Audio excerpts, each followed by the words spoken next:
Yeah, The Sopranos, Blade, you got it right. The Sopranos really is a show with a smattering of mob activity, but mostly it's Italians sharing dishes with one another. Yeah, David Chase was talking about how the fans would complain. They'd say less yakking, more whacking. He's like, but that would just make me want to write a lot more dialogue, so I would. Well, the dialogue in the show is great. The dialogue's awesome, but there are seasons where it goes a while without anybody getting whacked, without any like violence. I was glad that one of my favorite scenes in there is when Tony realizes he could tell a joke that's not funny at all, and all his goons will fucking laugh hysterically. So he literally goes in like the lamest joke. Yeah, it was like, what do you get when you cross a 747 with maybe a lawyer? And they were like, what? And he said, a boring 747. I know that was the punchline. And everybody's like, wow! Like Paulie's doing that thing he does where he's like, You're so funny. The pinky out, like finger wag. Seal's like, can you believe it? The skip told another knee slapper. And then you look over everybody's shoulders and Feech LaManna's back there. Fucking. That's when he knew Feech had to fucking go. Well, I'm not a part of. I haven't been to that yet, but I do notice how that guy always points with one finger, like kind of fucky. Paulie, yeah, he's always doing that. Yeah, Longhorns. Yeah.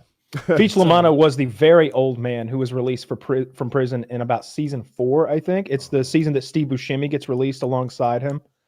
What makes that show kind of dated for me? Well, not dated, but it just because it was at a different time. I'm trying to say this without ruining it for you, Merc. But like, they find out that somebody in their crew is gay, and the way that they fucking approach it's like, you would never. I know these are mobsters and killers, but like, if you made that show today, they would never treat it like that. They're like, oh shit, don't talk about him. He's got a Goomba. Am I mixing up Sopranos with the movie? Do they find out a guy gives oral sex and get all freaky about it? That is the Sopranos. They found out Uncle Junior. Yeah. I won't spoil who it is or how it happens, but yeah. That's already passed. Yeah. Oh, well, first they see him at the club, right? Wearing the motorcycle outfit.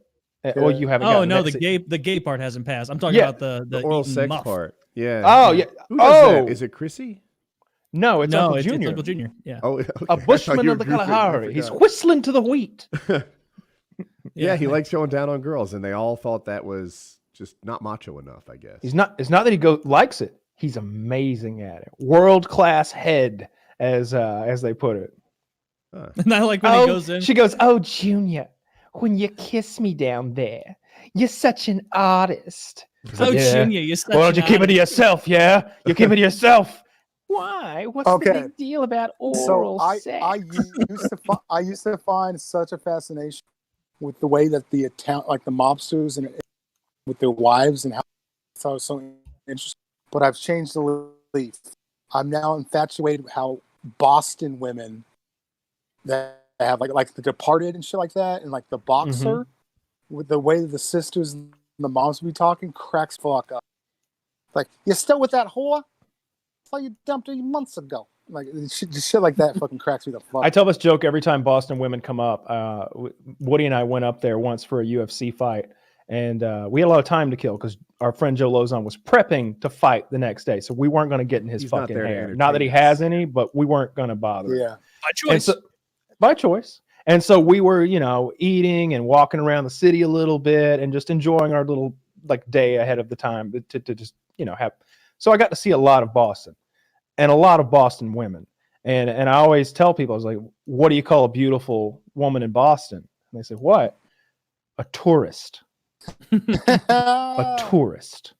Those are the ugliest women in the United States of America. I've been to every major city, all right? I've driven through them. You get a good long look when you drive through a fucking city, all right? I didn't fly and have a layover one time in Boston. No.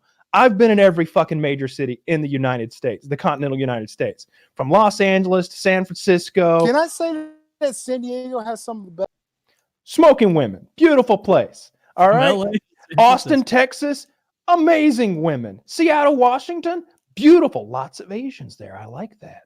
New York, oh my God. It's beautiful, beautiful women.